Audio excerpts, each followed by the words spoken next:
dibeer ñetti fan si maamu koor atum junne ak ñeenti téeméer ak ñeent fukk ak ñaar sa gàddaay ga mbokk yi dal leen ak jàmm si xibaar yi marax gi dañ koy dooree ak mbirum étudiant boobee di Diary Sow daanaka ñaari ayu bés ngi nii ba nii xamuñu fu ñu nekk réewum Sénégal gi yëpp ak biti réew bopp ubbu ci waaye nag buñ sukkandikoo si secrétaire général bi nga xamante ne bi moo yor doomi Sénégal yi nekk sa biti réew mooy Sarr mu ngi xam ne xam nañ ne doomi Sénégal joojee mu ngi dund foofe sa France te jamono ji teg koy gët rek moo ci des waaye li nga xamante ni bii moo ci am moo di kilifa yi rawatina njiitu réew mi président Macky Sall mu ngay bàyyi xel bu baax moom la mbir liñ ci mën a jàpp daal moo di kenn faatu ko ba nii loolu yëpp nag mu ngi ko saabal si kanamu membre Ibra Kane si émission bi ñu duppee woon jeudi dimanche ñu ànd si jukkib Abdourahmane Di. ki nga xamante ne nekkoon na fi ndongo bu gën a xereñ disparition wam jaaxal na ñëpp ba si njiitu réew mi nga xamante ni mi ngi topp bi les dossiers bu weesoo loolu secrétaire d'État au Sénégalais de l'extérieur dëggal na itam ni piste criminelle maanaam lu jëm ci mbiru rey ak lu ni mel tax der ya nekk ca France farataaluñu ko dem nañu sax bay leeral ni am nañu si lu leer lu ñu wéeru ngir wax ni Diary Sow mi ngi dund. Nous devons tous faire confiance et à l'État du Sénégal et au service. ñun ñëpp dañu war a am kóolute ci nguuru Sénégal ak service français yi nga xam ni ñoo ngi liggéey ci dossier bi ñu ngi def seen kéemtalaay kàttan ngir fexe gis ki nga xam ni moom mooy Diary ma koy wax di ko baamtuwaat que ni am nañ yaakaar bu baax a baax daal di koy gis may profité ci seen antenne bi di ko wax Diary bu fekkee yaa ñuy dégg wala nga ñuy liir ñibbisil gaaw ndaxte askanu Sénégal namm na la trop te ñëpp a ngi lay xaar. Du Sénégal anciens comme ceux qui sont encore en prépa l'attendent à bras ouverts. benn diplomate ñu dégg turam ci mbir mi muy Sarr weddiwu ko wante mi ngi leeral ni ki fi nekkoon ambassadeur France fii ci Sénégal Christophe Bigot tey ji mu nekk ca Quai d'Orsay mën na am moom la ñu dénk dossier bi ngir mu topp ko foofee mu nekk amul leneen. Christophe Bigot c'est monsieur l'ambassadeur. waaw Christophe Bigot bi fi nekkoon ambassadeur la moom moo nekkoon fii ambassadeur France ci sunu réew jamono jii nag moo ngi liggéey ca Quai d'Orsay moom la ñu dénk lépp lu jëm ci wàllum Afrique ak Asie. ma koy wax di ko baamtuwaat que ni moom jamono jii moo ngi liggéey fa nga xam ne moom mooy Quai d'Orsay. Quai d'Orsay nag daal nañ koy saisir ba mbir mi amee wante fu mu nekk nii mënuma la wax rek kan nañu dénk foofule li nga xam ne moom mooy dossier bi ndaxte dafa doon li nga xam ni mbiru waa France la. Ça c'est des affaires franco-françaises. secrétaire d'État au Sénégalais de l'extérieur dolli ci ne daanaka fu ne la tiitaange di jógee gannaaw bi les disparition mu dolli ci di xamle ni Diary Sow mën na bañ a def concours d'entrée ca l'école polytechnique ba fa. ndaxte dossier yu ñu ko doon laaj joxewu ko ci jamono bi nga xamante ni ñi ko doon laaj soxla nañu ko. Abdourahmane Ly mooy Sarr it àdduna ci mbirum Boubacar Seye mi nga xam ne mooy njiital Horizon Sans Frontières jamono ji ñu teg ko loxo ginnaaw tuuma yoo xam ne yëkkati na ko ne dañoo walbati ay koppar yoo xamante ne bii waa Union européenne ñoo ko joxoon réew mi ngir mu jëmale si xeexub li nga xam ne moo di mbëkk mi nag yooyu lay kàddu waral ñu teg ko loxo mooy Sarr jàpp na ne moom moomee di Boubacar Seye njiital googu le kuréel nga xam ne mooy xeex ngir ak yelleef doomi aadama bu fekkee ne yooyu kàddu mu yëkkati wér na war naa doon loo xamante ne bii dina ko war a mën a layal ñu teewlu ay kàddoom ba léegi si micro Mamadou Ibra Kane. Nous sommes tous d'accord qu'on garantit dans ce pays la liberté d'expression. Maintenant, et ça. ñun ñëpp d'accord nañu ni wax sa gis-gis ab liberté la bi nga xam ne dañ koo sàmm ci sunu réew. léegi nag du caagi ni da nga doon njiitu benn ONG rek ba lu la neex nga wax di yëkkati ay tuuma di ko teg ci ab gouvernement bu responsable comme bu Sénégal. liir naa ci presse bi muy tuumaal nguuru Sénégal di wax ni dafa luubal ay milliards yi nga xam ni Union européenne moo ko jàppale ngir mu daal di xeex lii di mbëkk mi. dem na sax ba di wax ni am na ay preuve ci li muy wax kon nag man dama jàpp ni tey jii opportunité bu mag la pour moom mu dem yóbbu preuve yooyu la ci kanamu yoon ak tamit ci kanamu sénégalais yi loolu tamit moom mooy liberté ndaxte boo amee sañ-sañu wax li la neex da nga war a aussi am benn responsabilité bi. La liberté d'expression oui, mais la liberté va de pair avec la responsabilité. couvre-feu ak état d'urgence bi réewum Sénégal nekk ginnaaw bi nga xamante ne bii sukkandikoo nañu si saatu nday réew mi tey jii la am fukki fan ak ñaar maanaam bu fekkee ne foofee la yam tey la war a jeex waaye nag li nga xam ne seetlu woon nañ ko si moo di ñi nga xam ne ñooy nekk si doomi réew mi saa bu ñu bëggee ñibbi rek jamonoy gontu bu heure bi jotee jafe-jafe dëgg la ñuy dund saa su nekk waral nag mbooleem li nga xam ne dañ ko doon tere ngir ñu mën a fegu si mbasum coronavirus si jamono joojee lépp ay dajaloo foofee raj lajloo ga ak njëkkante otoma ngir bañ 9 heures si guddi fekk la si mbedd yi loolee mooy li nga xam ne seetlu nañ ko foofee sa gare bi nga xam ne moo nekk sa Colobane ñu ànd ak Mohamed Ndiaye mi nga xam ne demoon na fa. takkusaani suuf fii ci gaaraasu Colobane foo tollu di gis ay client yuy baral seeni jéego ngir mën a am woto bu leen yóbbu couvre-feu bi tax ku nekk bëgg a teel a àgg sa kër balaa juróom-ñeenti waxtu ci guddi di jot client yi gis ni buuxante yi dogalub couvre-feu bi moo ko waral. wax dëgg yàlla bu fekkente ne da ngay wax loo xamante ne da ngay tere dajaloo di tere rassemblement dama jàpp ne rek ak lu mu metti lii nii moo koy gën a yokk kon donc décision yi ñuy jël ñoom état bi war nañ koy xoolaat bu baax. dawalkatu woto yi itam di digle lu mën a saafara mbir mu ni mel. ci heure bi la te lépp it ba kenn ku ne sa raj-raj loo bañ a jéggi luwaa dong la waaye bu doon bu ñu toog normal xaar oto yi ñu ñëw yóbbu leen kon raj-raj loo du am waaye nag ginnaaw luwaa bi loolu la santaane te mënuñoo ñàkk a def loolu foog raj-raj loo am nañ ñu dimbali yokkal nu heure bi ginnaaw 9h la nañ ko def 10h. gaarub Colobane ñi ko jiite di dëggal bu xante yi ñu fay nemmeeku depuis couvre-feu bi waaye di dalal xel yi ne dinañ ko jooyanti. couvre-feu bi mu amee ba léegi bon fii am nañ fi problème bu bëri problème bi mooy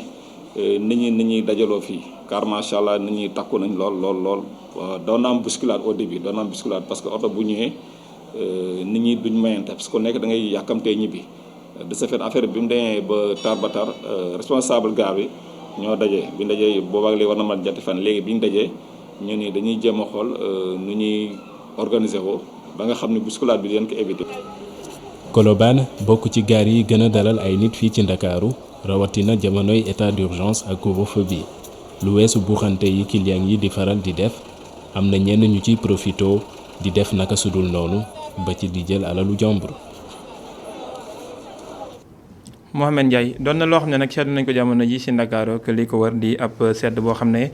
door na fi waral nag ñu bëri daal di soppi ni nga xam ne noonu la ñuy solo di sol yër wi diis wala yu ni mel di wuti ay fëgg jaay ak yooyu yëpp nag waaye dafa mel ni soxna yu bëri ñoom ba léegi loolee taxul ñu soppi seen colka mbooleem li nga xam ne moom lañ doon sol ñu ne jamono ji teel na ngir ñu soppi ko ndaxte am na ñoo xam ne dañ koy def ay koppar yu bëri te bëgguñu mu daal di ràpp ba ñu jéggi bu ñu génnee si sedd bi waral li ñuy sol donte sedd na si ñoom it du tax ñu changé ko ñu ànd ci ak reportage ub Ndeye Nassi Diouf ak Seydina Mbaye. tàngaay gi daal di dem ngelaw gu féex di ëpp fii ci Ndakaaru ak li ko wër température bés bi daal di toll ci 23 degré waaye mel na ni xale yu jigéen ñi ñoom duñu yëg seddaay bi tàkkusaan moo jot ba ñuy agsi fii ci Grand Dakar. climat bi mu ngi féex même su dee naaj baa ngi feeñ ba tey ñu ngi fi fekk xaj yi mu daal di nekk coiffeuse moom di ñu xamal ne yenn saa yi dafay sedd waaye ngir bañ a yàq sañseem du ci bëgg a teg dara. bon parfois moom dañuy sedd mais da ngay bëgg du sol sa yére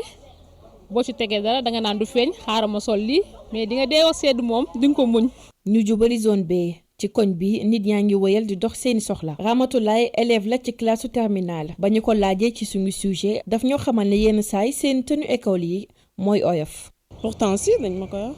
xanaa doon na yëg seddaay mais ak tenue yu ñuy sol c'est obligé moo tax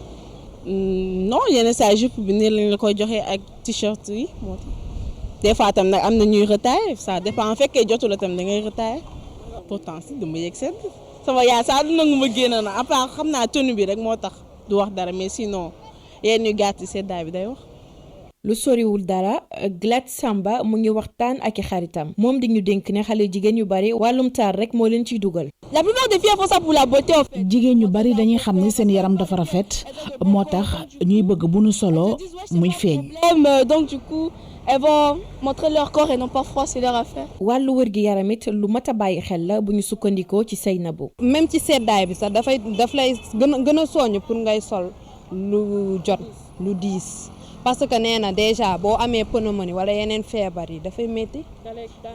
dalay daaneel facilement ndax ngelaw li mooy loo xam ne moom te en plus dafa ànd ak poussière te après ak yaa ngi gis ni feebar bi nii yaa ma gën a gis da nga war a couvrir. ci jamono ji pullover t-shirt longue manche mooy li gën a jar ci marché yeeg fëgg jaay yi suñu njagamaar yi ñoom dafa mel ni noppeeguñu ngir soppi seeni colin.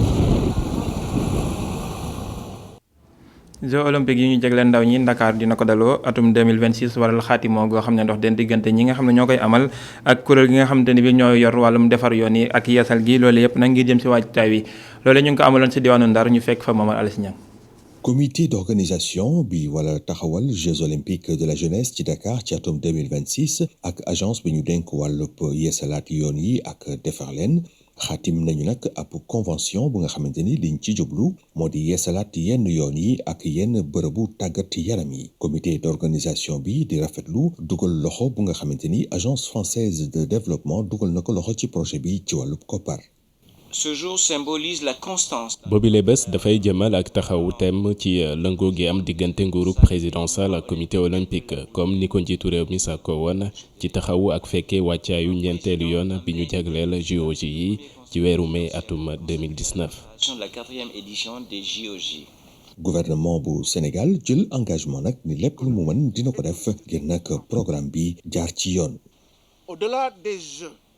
ginnaaw lu ñeel yooyu lépp Sénégal dina am ay jumtukaay tàggat yaram yu mucc ayib jëm ci ak yeesalaat stade Iba Mar Diop ak complexe bi ëmbaale piscine olympique naka noonu itam caserne Samba Diéry Diallo ak stade olympique bu Diamniadio nga xam ni ñoo ngi nekk di ko defaraat loolu dina am dëppoo ak càkkuteefu CIO.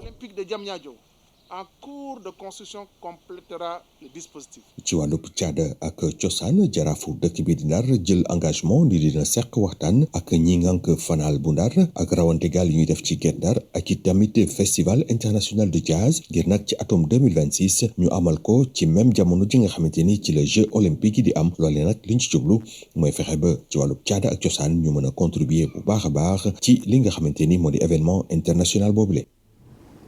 ay rappeurs yu nekk ci diwaanu Mbour groupe bi ñu bokk moo di Way Gang ñoom nag li ñu bëgg moo di fexe ba ndaw ñëpp sàmmonteeg mbooleem dégle ak tere yi waa docteur ngir mën a fegu ci mbasum coronavirus waral nag ñu doon amal ab ndaje tey rafetlu li nga xam ne moo jëm ci wàllum couvre-feu bi ñu dem ba Mbour fekk fa Mountaga Kane. Remza King mooy lead vocal lu groupe de rap Way Gang mu ngi woo ndaw ñi ñu respecter mesures barrières yi ak couvre-feu bi. man li may conseiller ndaw ñi mooy ñu respecter mesures barrières yi ak li nga xam ne moom la état bi teg fii muy couvre-feu bi parce que aussi ñun affaire bi ñun neexul sax si ñun en tant que artiste parce que couvre-feu bi arrêté na suñu activité yu bëri mais nekk na loo xamante ne aussi ma du ma conseiller sama benn morom wala benn jeune aussi muy def comme ni ko gars yi waxee taal pono et tout ça parce que dëkk bi suñu dëkk la quoi loo fi yàq après ëllëg yow yaa yàqule donc couvre-feu bi lu war a mën a nekk la parce que feebar bi kenn bëgg ko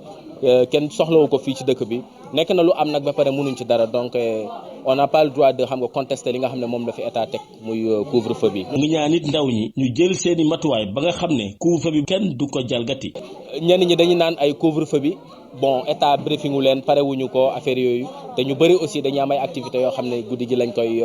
manipuler voilà guddi gi la ñuy gën a gis seen bopp mais de toute façon man li ma mën a wax daal mooy ku ci mën a góorgóorlu lépp loo xam ne activité guddi la nga mën koo teel a matal boo ko defee heure couvre-feu bi bu jotee nga mën a moom sa bopp nga mën a toog sa biir kër quoi mën a respecter mesures barrières yi aussi quoi en fait. fii mu ngi ànd ak code Braille di woy yaay mi nga xam ni ku am solo la ci yaru gone yi. fonkal sa yaay booy am na solo bul ma sa xeeb